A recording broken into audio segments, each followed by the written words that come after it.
The final countdown.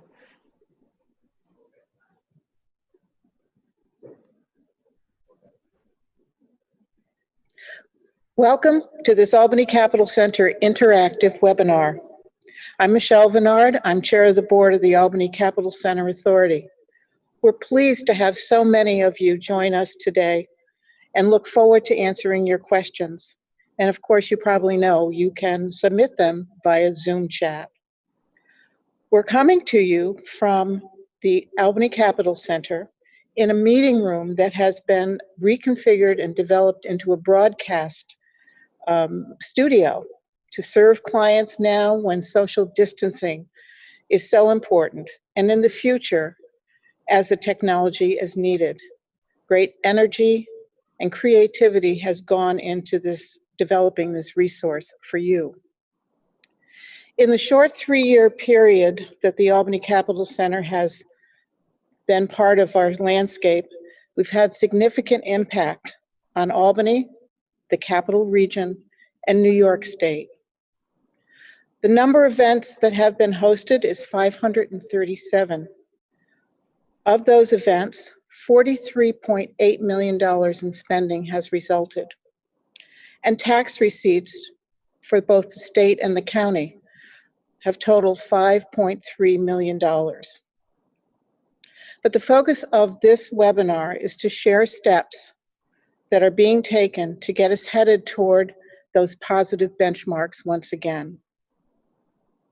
To get us started, I would like to introduce Jill Delaney, President and CEO of Discover Albany. Jill, as the destination marketing and management organization, Discover Albany continually takes the pulse of the hospitality industry. Can you please let our participants know what the market looks like and actions that are being taken to assure success in the future? Happy to. Thank you, Michelle. So 2020 actually started off very promising. We were really expecting it to be more of a banner year, actually.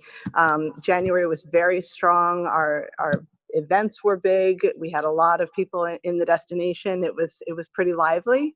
And so we had a lot to look forward to. March, we had big numbers, big plans for March of 2020. Our destination was scheduled to host the NCAA men's basketball and hockey during the last 2 weeks of March, which, as we all now know, did not happen.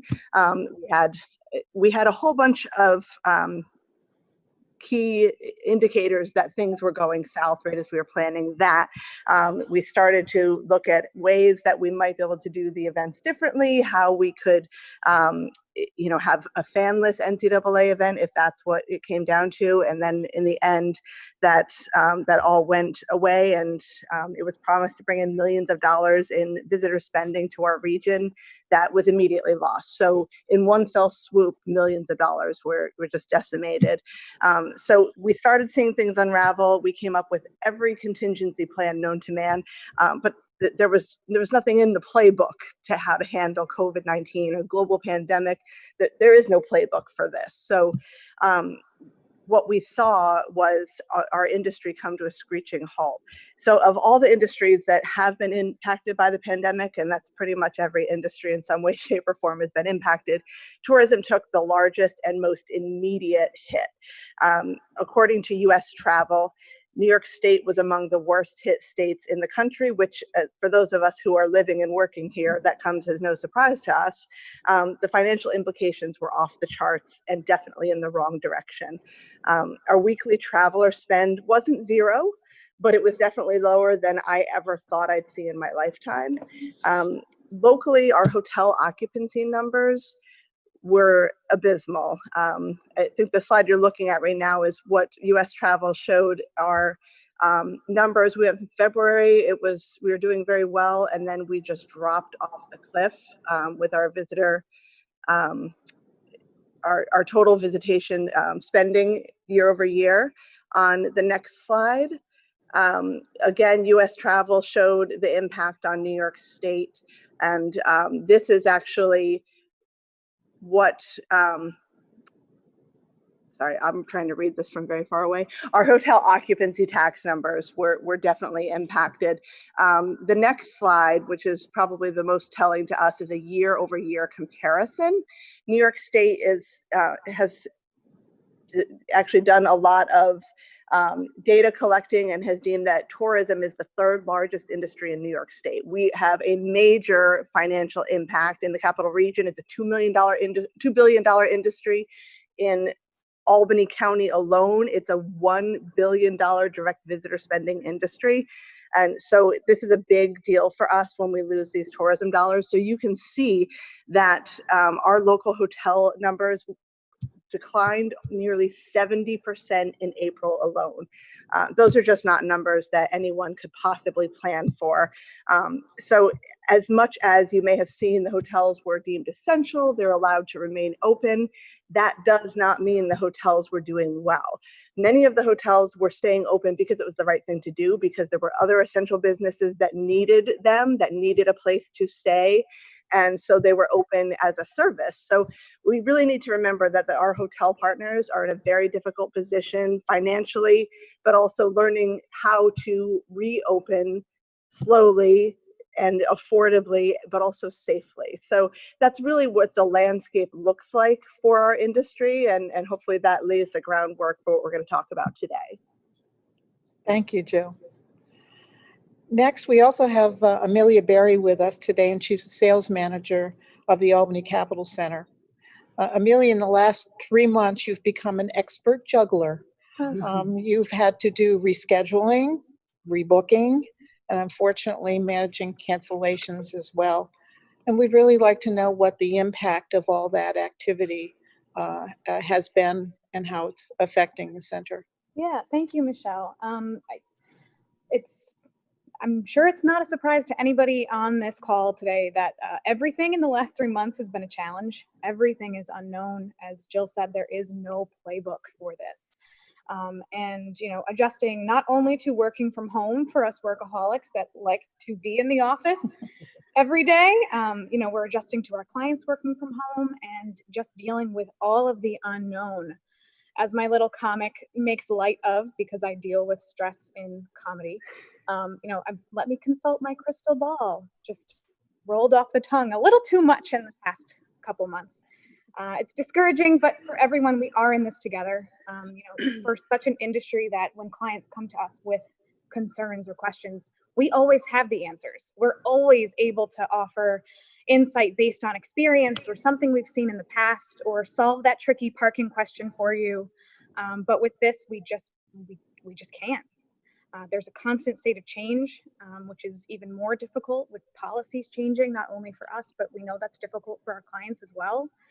And the conversations that we're having with our clients, I think it needs to be stressed that those are just as helpful for us when we're having them, when questions are asked that we haven't heard yet, or we're handling a different situation today than we were yesterday. So we appreciate those conversations, and just dealing with all of the speculation.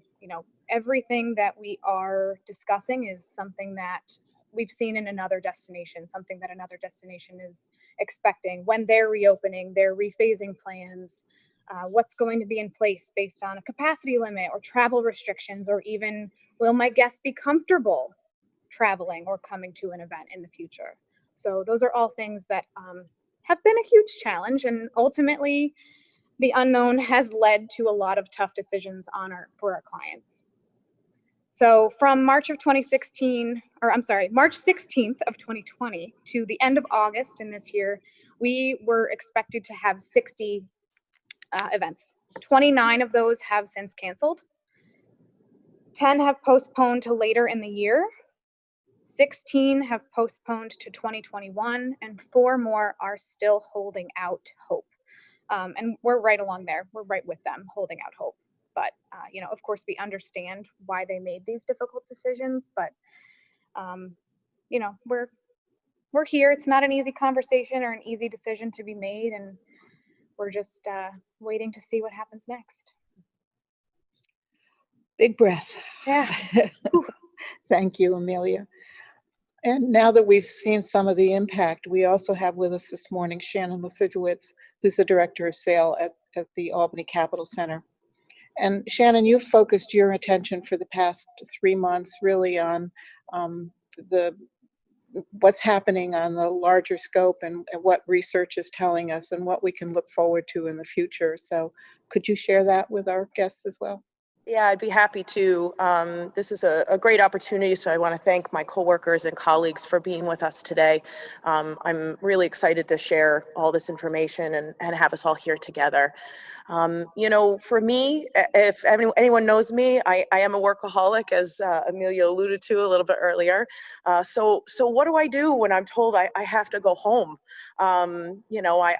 I start reading and I start researching and I start figuring out, what do we need to do as a facility? What do we need to do as an industry to help our clients? What do I need to learn? There is no rule book, as you've heard Amelia and Jill say. So what can we do to help, be the best salespeople and give the best advice to our clients who are desperately looking for any sort of guidance at this time? So I've listed here a couple of things that I have really been glued to over the last 3 months. The first one is meetings today. If anyone hasn't checked out their website, they should. They do amazing webinars, all sorts of different topics. And the best part for me is that they're on demand. So, if you are like me, you have a lot of Zoom calls throughout the day and a lot of conversations, and I'm able to kind of weave them in as I'm going throughout my day, and I definitely suggest that people check them out. Something else that came out just this last week, PSAV put out a meat safe guideline. It's one of the best consolidated resources I've seen thus far.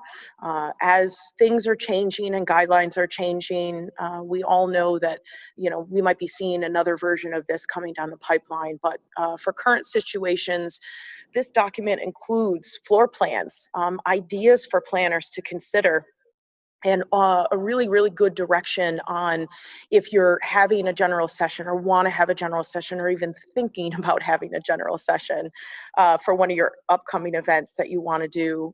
It's definitely something to consider. I want to do a local shout out to our partners with SA. They have an amazing COVID research page and have been doing virtual conferences that I've had the privilege of attending a few of them. The research page is updated daily. They do a wonderful job of that. So that's been a great resource for me, and also a great resource for me to share with my clients. That one's been, is full of everything from guidelines to mental health and just anything you could think of what everyone's dealing with during this time. MPI as well is getting ready to launch their annual virtual conference, and we're excited to tune in for that. And I'm sure we'll be hearing a lot of different things that, nationally will be coming down the pipeline. They're also a wonderful resource for us. CVEN is something that we have been part of since the building has opened. It's a meeting planner platform. They also have sales webinars that they put out about every other week. And that one has been really helpful because we get to see nationally and internationally what's happening.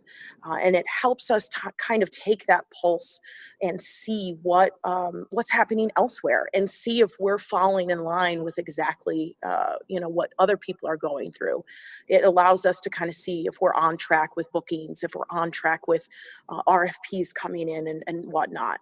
And that really leads me into the next bullet, which is LinkedIn.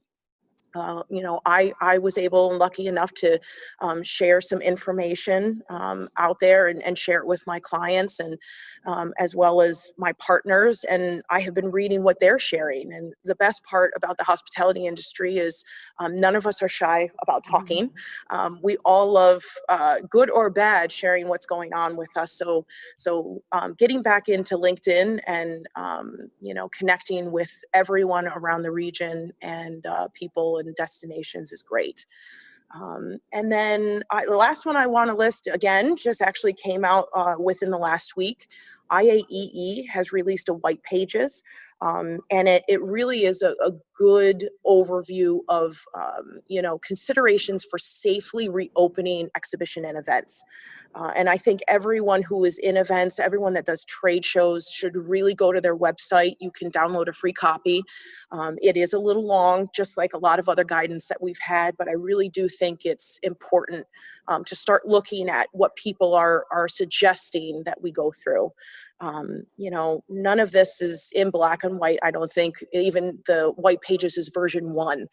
They specifically put that on there because I think it might change a few times along the way. But as we get guidance and as we get more direction, our team, Amelia, myself, and everyone here is working so hard to communicate as much as we know to our clients. And that crystal ball is definitely something that we're trying to do our best to get that best picture for them. So I hope the information I shared today was a little helpful to you. As you were talking, I had a question about the planning document, and one of your local partners asked that question too. And it sounds like you've almost got a glossary to put together for planners in this market or anybody who's dealing with this kind of event. So that's been asked. So you got something to do, you workaholic. I mean, it really has, I reading and research, and there's so much out there, so it's hard to kind of boil it down, but these have been my favorite and seems to be most reliable resources so far. And every time I find something, I share it with our team and I share it with my clients and say, here's food for thought. We all have to get creative right now, and just, boiling down as much information as possible is hard, but it helps our brains work and trains us to kind of think in a different way. And that group think is such a good thing this time. Yeah. Agreed. Absolutely. Agreed. Thank you, Michelle. Okay. And now we'll turn to our important vendor network and food. And no one knows better about food than Angelo Mazzone. The impact on the workforce is dramatic in food service and the restaurant industry. And boy, you are right on the front lines.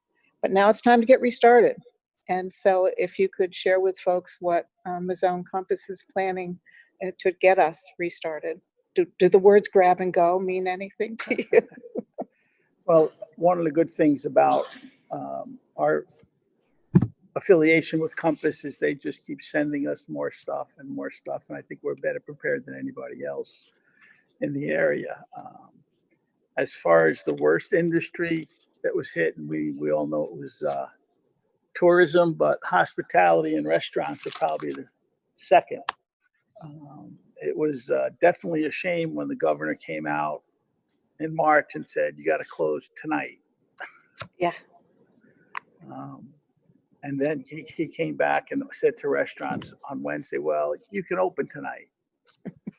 So there's no pre-planning of no getting stock or inventory. But speaking of catering, there's still so much unknown. I wish we had a playbook like everybody else and we could say, okay, this is how we're going to open and this is our playbook.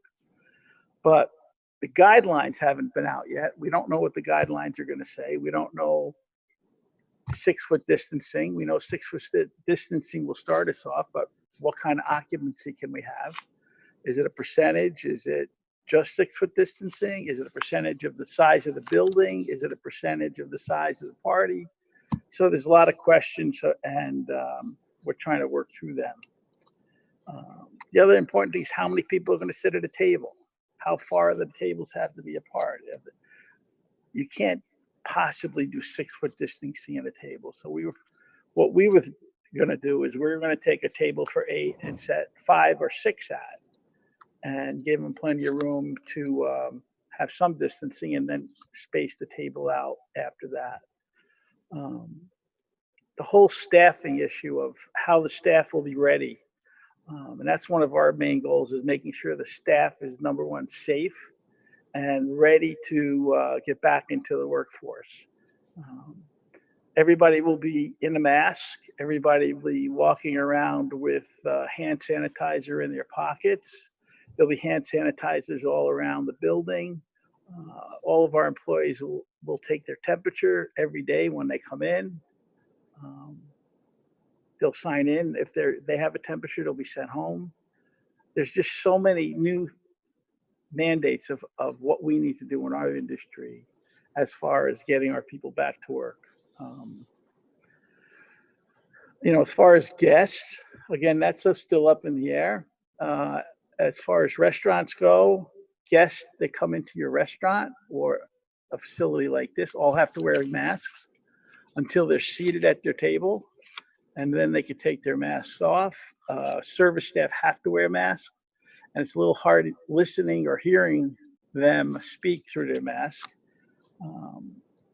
So that's another thing that we would have to work on.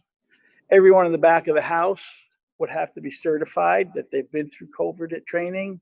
They're going to be 6-foot distancing between every table and all their prep. All their prep will be marked, dated, but we used to do that before this, so that's still something that's really, really important. It's just a whole new world. And as far as getting back, everybody's very anxious to get back, but it'll be a whole new world to us. One of the things that I should have mentioned before, because you brought up masks so much, just so everyone knows, we all have our masks. We do. But that's the beauty of this this new studio. We're much more than 6 feet apart for sure. So, this is another great facility to think about. And one of the things that's come up in its distancing as well is we realized that the carpet squares in the Capitol Center are 3 feet squares. So we're going to institute, Shannon, I believe, the 2 square rule when people are distancing. But to talk more about the Capitol Center, we've got Doug McLean as our final speaker and the general manager of the Albany Capitol Center. Doug, work has continued throughout this 3-month period, and maybe you can tell folks about what has happened and what plans are for the future. Yep, thanks, Michelle. And that's exactly right. When everybody was told to stop, we put the pedal to the metal and worked within the guidelines and tried to make some improvements to the facility. So when we had the opportunity to welcome everyone back into the facility, they would have the unique experience that we were able to offer prior to this pandemic. So some of the stuff that we did, we took and a great credit goes to the Convention Center Authority. We had planned capital improvements for fourth quarter. That's generally our slow time in between the holidays. So we took this time now where usually we're in our hustle and bustle, and we went through and finished all of the floors in the back of the house and the kitchen areas. Stuff not that the guests may not necessarily see, but with Angelo's crew and our folks that are doing the setups, we have a nice clean floor. We took all of our shelves and hung them off of the wall so that we don't have dirt and food or anything gathering underneath the shelving units. Everything is clean and packed away. So we have some great efficiencies in our operation. I think that was key to this. When we first opened in 2017, we hit the ground running and we kept going. And Michelle shared those numbers with you earlier. We were learning on the fly how to operate this building. And I think the knowledge we gathered in the last 3 years, put us at an advantage to this time where we're preparing to open back up. And that's exactly what it is. I've said numerous times that I feel like we're back to day one, getting ready to open. So you'll see in some of the photos there, we have, signage. We have created traffic flow for our guests depending on what meeting rooms there are. Currently now we are all in meeting rooms 2A through C. So we have a one way in and one way out. You come in one door, you leave that door. We have signage, as you can see in one of the photos there, tens of barrier creating our traffic flow. so that we have good social distancing for folks when they're not in the meeting room. And then, much like when you get to a restaurant, once you're in the meeting room, once you're into the meeting room and you're properly spaced out, you can remove your masks and get on business. And I will say, in this environment, with having everybody in the room is a huge comfort. You kind of see me looking away from the webcam and not staring into the webcam. Like, here I am coming at you. It's to be able to look and actually have a face-to-face conversation. I think there's real value there. Venue Shield is ASM Global. ASM Global, for those of you who are not aware, is the company that I work for, Shane and Amelia, the largest venue operator in the world. And ASM Global is appropriately named because it is worldwide, across many countries, most prevalent in the United States, but we are a global company. And I think that creates great assets for us in moving out of this pandemic, because we're not just dealing with what has happened in the United States. We're dealing with what happened in Australia or what happened in England. What did the other parts of the world see? What are we seeing in the United States? What are we seeing, in Columbus, or what are we seeing in Los Angeles compared to what are we seeing in Albany? So the resources that the ASM Global has been able to compile and is still compiling and compiles daily is a huge asset to us. So Venue Shield is the program that ASM Global launched shortly after this pandemic arose, realizing that we need to create a comfort level and we need to instill confidence into our clients. And that's what I've told Amelia and Shannon many times is we're selling confidence at this point. We're not, we're selling space, and that's our greatest asset. We're 52,000 square feet. So we have plenty of room to spread you out. But we need to instill the confidence, and we're selling confidence that, ASM Global and the Capital Center can cover you and make sure that you are able to get your business done, and in a safe environment. As much as I enjoy the bottle on the right, the bottle on the left is probably our most important right now. Pick 6 Vodka, we had just announced on Tuesday, we partnered with a local company to provide our sanitizer for the facility for when we're opening. We have sanitizing dispensers already installed throughout the facility. The folks at Pick 6 has agreed to produce the sanitizer for us. They can make 100 gallons over a weekend. So I think it's great that we have that resource. And I think more importantly, it's able to invest in a local company. So many of us are hit, and as much as you want to, help out Purell or whoever else, to be able to put that right back into the community and help the local companies, I think is a great thing that we're able to do. We had already been serving Pick 6 Vodka at the bars as a catering option. So, to be able to work with them locally, I think is something we're proud of, and looking at those, local relationships are so important. We are currently going under a accreditation program, GBAC, and this is a 20-step progress that is instructing the facility on the key topics to cleaning. Obviously, the Global Risk Advisory Council is set up their guidelines that we will follow, and more importantly, our cleaning staff will be trained on how to clean and how are we going to ensure a safe environment. So we have just started that program. For those of you not familiar, the Miami Dolphins were the first in the NFL. They had just gone through that for their stadium, obviously on a much larger thing.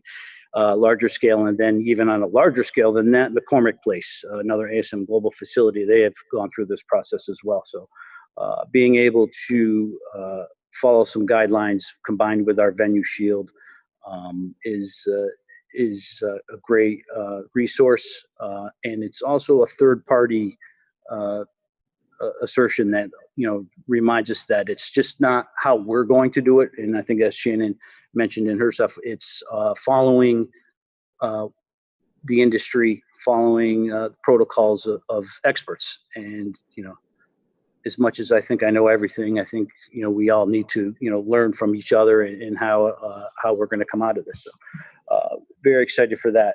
The other logo on the screen here you see is Universe, and this was something that we just came up with earlier in the week, working with our box office manager. Universe is our ticketing platform, but more importantly, it allows us to register our guests. So when we have, you would buy your concert tickets. This is for meeting planners. If you have a concern about your registration, this allows your attendees to go to our website. You can register for your event. We will then capture, obviously, all the contact information. So if that contact tracing, God forbid, becomes an issue here, then we have a registration process in place. We don't have to have folks come in through the door, fill out a clipboard or sit at a computer to fill out. And then more importantly, they come in, they show your phone, and we can scan it. So then we register, and we know exactly what time you came into the facility, what door you came in, and it just gives us an assurance to help keep track of who's in the building, who's coming and going. As Angelo said, with our employees are held differently than our guests. So we have our guests in place, and now we have a system in place for our guests, and then we also have a system in place for our employees. So I think, we're really on the right track on moving forward with this program. So we're going to go into our question and answer session now. And I want to thank everyone who did pre-submit some questions, and I have a couple of those in front of me. So I think we have a chance to answer some of those first, and then we'll go through the chats. And I do see Kim Z in the chat now about the Universe. So you do not have to use Universe as a registration. That is an option, and I probably should have mentioned this first. That's a free option. There is no cost to the client. There is no cost to the visitor for that. So if you want to use it there, it's another option. I think that's probably most important too, as we talk about this, is options. How do we make this work? If it's, a meeting space that's traditionally in one room, well, let's put it in 2 rooms, or let's put it in 3 rooms. And I think the more options you have, the easier it is to plan. So one question for me was the planning and precautions that are in place for reopening. Using our Venue Shield guidelines, we have a 64-page reactivation booklet handbook for our employees and our security officers on, handling how do you handle a visitor that comes in for a sales meeting, or how do you handle a registered guest, or how does a Mazzone employee enter the facility? How does a IATSE Local 14 building? So we have that in place. A lot of it is, masks as you are required. We will do temperature checks, but only at the request of the client. We are not requiring temperature checks. You do have a screening when you come in. Sanitizing station, you'll be greeted by an employee just to make sure that there are no symptoms. And then masks worn when social distancing is not available. I think the other option with this is our facilities meeting, our capabilities in our meeting rooms. We have the capability of sending our signal through our signage to multiple rooms. So you can have one speaker, but we can put you into all 6 meeting rooms. We can close the walls. Each meeting room has its own HVAC. So again, if you're worried about spread from one group to the other, we have that. So Shannon, I'd like to go to you. One question we have here is floor plans and social distancing. So I think that's probably a big factor here. Yeah, so one of, the other many things that we're doing right now as a team, and a big shout out to our team of event managers who have been diligently working with many of our clients, as Amelia and I have, the clients that want to see, okay, if we have these guidelines in place, if we have to be 6 feet apart, if we have to have a general session or breakouts, what could that look like? So, there's a lot of sample floor plans going out there. There's a lot of creativity that's happening behind the scenes to help meeting planners and help our clients visualize, how things could be different, how they will have to make their event different in this new norm. You know, as we've been saying around this table, we don't have too many guidelines right now on the percentage of capacity we can have in each of one of our rooms. So with a lot of our clients, we're doing a plan A, a plan B, and a plan C. And basically it's, you know, if we're allowed 25% capacity, this is what it's going to look like. If we're allowed 50% capacity, this is what you're able to accomplish with what you're looking to do. So there's many floor plans going out there to planners. There's many different conversations being had as to not only, you know, the same blueprint that you're usually used to for your event, but can we do a hybrid event? You know, will we have as many people attending our event as we usually do? Will we have a hybrid component much like this, where the breakouts in the general session will be live streamed? So you'll be able to have attendees register and view online, and as well have an in-person component for those people that are possibly local and can get here. So it's a lot of different options. It's a lot of different things to consider. We all have these conversations every day, and they're hard ones. They're hard ones, especially for our clients that have been doing meetings for a very long time. These annual meetings year after year, it's sort of clearing the deck and saying we've got to start over and start from scratch. One of the things that we've been successfully able to do, as Doug said, as we close the doors, we kind of hit the ground running again. We have been working with the CVent platform, which a lot of our national, regional, and meeting planners use. We have developed a way for our floor plan system now to be incorporated with that CVent platform. So now meeting planners that are visiting our facility or considering our facility on that page, they are able to actually, by a click of a button, see what our floor plans are, see our rooms, see our space seamlessly within the page as they're looking at different things. It's just another one of those ways that we can add extra value and an extra touch point for meeting planners that are looking for information. We will continue to update that and have different examples of floor plans. And, you know, the next one that we're going to be putting in there is going to be a social distancing floor plan, so people can really have access and see what that's like. You know, it's nothing is a no right now. You know, can we do this? Can we do this? We say, you know, let us try and see what we can fit. You know, can I fit 100 people in the room that we're in? Well, let's try it out. And with everything that we know today in this moment, let's see what it looks like. You know, I think for all of us in the planning industry wanting to have control over things, as some of us do, it's hard to have those unknowns. But our team is doing the best we can to fill in and to give as many examples and options as we can to our clients. Thanks, Shannon. Angelo, the chat box filled up with food questions. So, key question is, what will food look like? You know, is a buffet a thing of the past? You know, it's all prepackaged. Kind of, what's your view on what you know, Mazzone is doing here moving forward on the presentation? You know, that's always such a key experience in the food and beverage industry. Well, again, we've been working on the same thing as far as packaging food and how we're going to display our food, because we're pretty much known of, you know, it's much more than just putting food on a plate or putting food on a table. So we've been looking at a lot of new things and new menus and new presentations that one of the things that we've been working on is, you know, there's going to be closed containers when you're doing a luncheon, but there'd be beautiful food in a closed container. They'd have a choice of 3 entrees. They would go up to the table, pick what they wanted.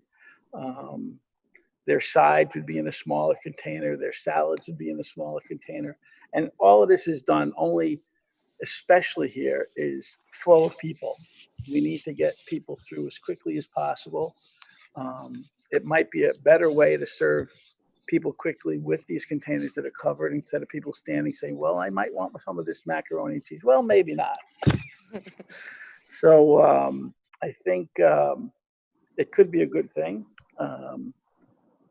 The presentation and of displays, I mean, we'll just keep the presentation of non-food items still the same, and trying to work around the closed packaging.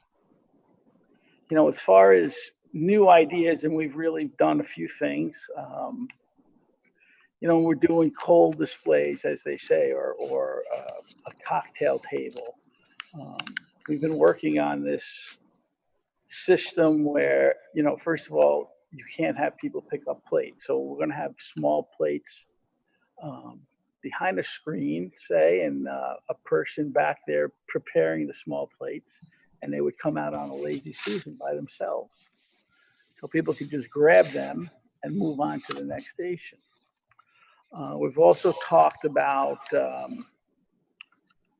years ago, they used to have little boxes at Horn and Hart. Maybe I'm trying to give myself away here of my age, but we've created little boxes, and they will be fed from the back, and they'll all have one piece of food in it, so people can go up and take what they like. They'll all be labeled, so they can just take their small plate and move on. So those are a couple of the things that we're working on. One of the things, you know, again, is the service of our staff, and we talked about buffets, and I can't tell you that buffets are a thing of the past. Buffets, the way they were, are a thing of the past. I think we totally have to recreate ourselves with a lot more food coverings and piece of, you know, plexiglass or sneeze guard between the buffet food and the customer. That doesn't mean it has to look bad. It could look great. Customers will never be able to handle food again. So there'll be a person assigned to the station to dish out the food, again, with gloves and sanitation. So there's a lot of new things in our world that we're kind of working through, and we know that it'll still be a great experience and a unique experience of anything that we do. Thanks, Angelo. Jill, if we could go to kind of the area, and let's look at the county and the capital region. You know, what are some things, you know, Discover Albany has taken kind of a proactive approach? I know we've had some discussions, and you know, as a board member, have probably, you know, pretty in tune on what's going on there with the staff, and who, by the way, have all been working diligently since this all started. You know, what are some new assets that are coming in? I know we've talked about a collaboration on an app, you know, again, with touchless, you know, limiting touch points. But if you want to go ahead and do a little bit of that, and maybe touch a little bit on, you know, what you're seeing from the hotel industry and what the hotels in the area. Sure. So yes, Doug mentioned that we're looking at an app. We're actually working with our website development company to also produce an app that Discover Albany can use, but also that we could implement for meetings and conventions. So the app will in many ways replace printed materials. You know, our visitor center, we do still have our visitor guide, but at the moment, a lot of that information is not up to date because a lot of the places that we've been promoting in there are no longer open, temporarily closed under different hours. So having an app and having that information allows us to be more nimble and update it more regularly. But this app is pretty powerful. We are really impressed with what we're able to do with it. So we'll also be able to incorporate your printed materials for your event if you so chose to do that. If you wanted to not have to put together bags with your program in it and the schedule, because, you know, maybe something, as Shannon was talking about, they need to have options, plan A, plan B. Maybe your plan A fell through because your keynote speaker suddenly had to do it virtually because they weren't allowed on a plane because they had a fever at the airport. They feel perfectly fine, but they're clearly not going to come to your event. So your plan B could then be very quickly updated in the app, and your program would be in everyone's hand. You wouldn't be sharing and passing around materials. You would actually have it right on your smart device. It could be on your phone, it could be on an iPad, and everybody could have access to the program. So that's something we'd like to be able to offer to meeting planners, you know, if they're here at the Capitol Center, if they're in one of our hotel venues. We're also working on changing how we reach visitors, how we welcome them. So the app will do a lot of that as well. It'll replace printed maps. Most people use Google Maps anyway, but it'll be much more interactive. We can't wait to unveil that. So I sort of let the cat out of the bag on that one, but we're excited. We've we're implementing a virtual visitor center. We do have a physical visitor center in downtown that's been closed since March 13th. It's kind of the date that everybody's got ingrained in their head, Friday the 13th. But we are working on maintaining our COVID-19 resource page on our website. We're working with a group of business leaders and community leaders in Albany to maintain resources on a support Smallbany website, and all of that is also fed into our page. But we're also putting in a chat option on our website, so that will really become the virtual visitor center. You can just click on that chat box and somebody, a live person, will get on and engage with you and be able to send you materials, virtual PDFs of visitor materials. So we're changing a lot. Nimble is a word I use a lot in this case because we want to make sure we're doing whatever makes sense at that moment. And we've put some plans in place that we've had to say, you know what, this is a great plan. We're going to maybe wait 2 more weeks because it doesn't make sense now. We've done a lot of virtual events. Social media has been amazing for us in promoting our destination. And sharing information not only with people who want to come visit, but with locals, with residents and business leaders who want to know what's going on and what they could do to, keep their kids from driving them crazy. So we've worked with the City of Albany and had a virtual Tulip Fest. We had the 518 Tulip Tracker, which was really successful. So that's the sort of new tourism that we're promoting right now. And our hotels, to get to Doug's last point there, they look different. Many of our hotels are open and have been open, but they're having to change all the things that Doug was sharing, where they're putting in, new cleaning procedures, new spacing procedures. The hotels are doing all those same things. Most of our hotels in this region, or at least in Albany County, are under a flagship brand. So you'll see Hilton has a whole new set of rules that they're have all their hotels abiding by. Marriott has a set of rules, and they're all guided by experts. We're telling them, here's all the things that have to be cleaned. Here's the things that can no longer be in a guest room because there's too many options for transferring viruses on these high touch areas. This is how frequently they need to be cleaned. So everybody in the hotel world has had to very quickly shift, but unfortunately with far fewer staff with which they can do it. We've been fortunate at Discover Albany that our team is able to work virtually and support our hotel staff and all of our partners around the county. But many of these hotels, you're seeing the management team also working the front desk or driving the shuttles, and you may want to get used to that for the short term, because now that we're getting into phase 3 and hopefully soon phase 4, they're, just as Angela was saying, the changes come really fast, and we suddenly, it's not the flip of a switch. Our hotels need to adjust, and they need time, and they also need to get the employees back who may have been furloughed due to all of this. And that's a process. And you have to get them then trained on all of the new standards that Angela was talking about. And I think it's something that I would encourage you to have patience. I know it's going to be frustrating. Everything right now is frustrating. Just have a lot of patience with our hotels and our venues, our restaurants, especially right now, as you're expecting to go sit down and order. It's different. And I think that just understanding that we have as many questions as we do answers right now is helpful to us. Thanks, Jill. There was a couple questions in there that I could touch on briefly. One was Universe. Universe is a general admission program that's to get folks into the door. Does not do table seating, so that will be one item that we will need to address together in that one. Cost of improvement, there was a question on there about how wonderful the facility looks, and obviously those come with a cost, and how will that be passed along to the client. But all the capital improvements were done and budgeted. It was part of our plan in operating the facility. We're very diligent and make sure it's important. The Convention Center Authority board is very, we built a beautiful facility and we want to keep it that way. So there is a plan in place to make these investments back into the facility for the guests and for the clients. So as far as passing the cost of our new floors and shelving onto the clients, that's something that that you will not see on that end. But along those lines, Amelia, let's talk a little bit about, you mentioned, the biggest questions on how does the event look? So what does an event look like in the Capitol Center?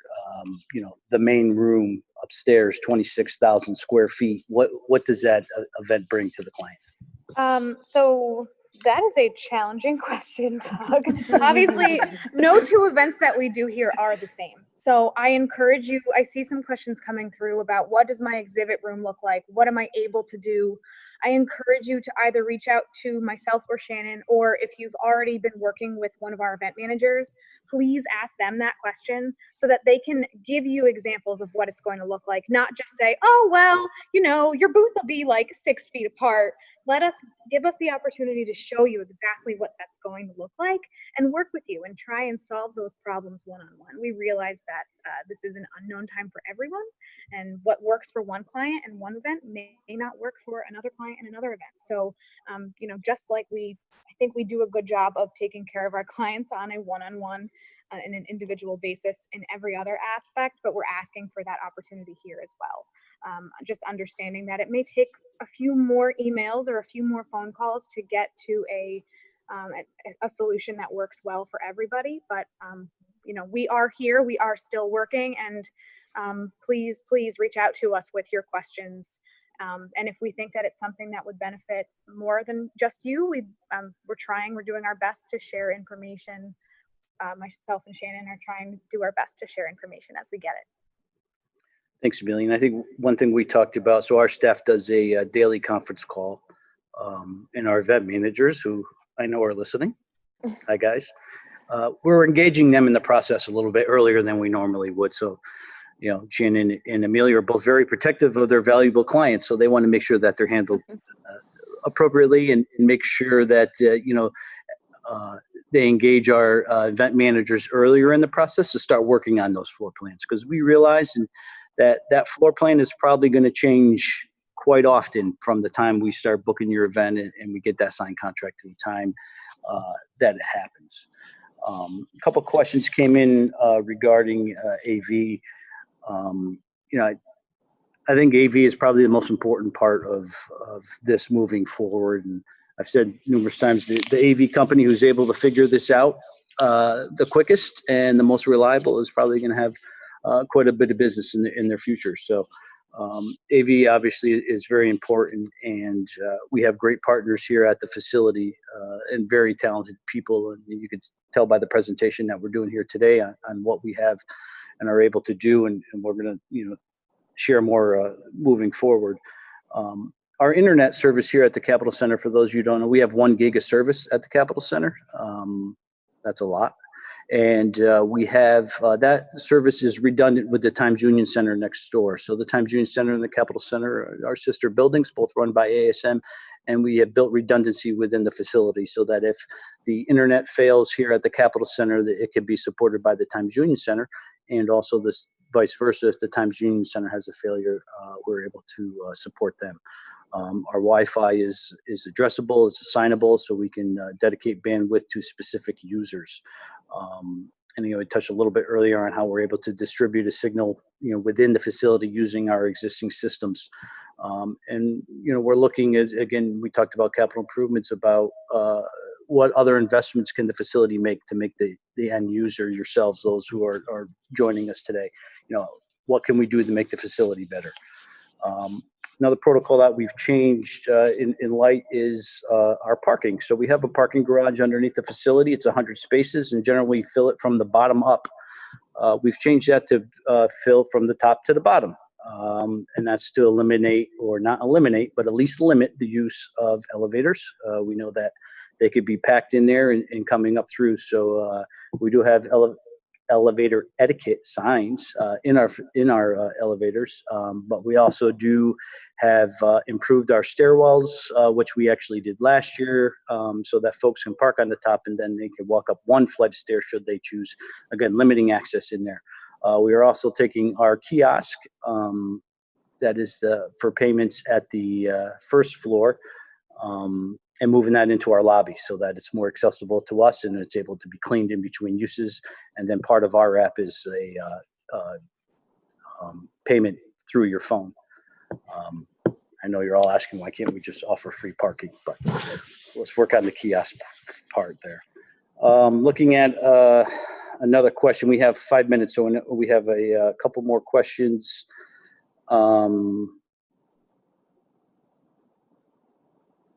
Angela, we'll go back to you on the food. You know, the recycling obviously is a concern here with all the prepackaged stuff. I know we have already added a second recycling unit in the facility. We cleaned up the back of house. We have the different disposals, but you know, what protocols do you see changing, you know, for the staff and, you know, in the cleaning as far as, you know, recycling? If we're going to have this grab and go, you know, everybody's going to have a lot more, you know, the disposables. I do think that's going to be a little bit of You got to just hit your mute. Got it. Sorry. Doug, so I think it's going to be a little bit of a problem, but if you think about the clear containers, and they don't all have to go back now, the plates don't all have to go back to one area where they're washed, so they can be dumped and stacked in the waitress areas. So it'll be, you know, the containers will be tight in each other, and I don't think the recycling of those are going to be a problem. Recycling has been a problem, and garbage as a local point has been a problem in our industry forever. You know, we'd be using a lot of the new products that could be recycled, and I think we're just gonna have to live with it. There's not a lot you can do with Right. it. Yeah. The facility, there was another question in there. The facility is currently and will be restricted to the events that are taking place. If we do have multiple clients, then obviously we do have, you know, two groups that we will be dealing with as far as the facility being open to the general public.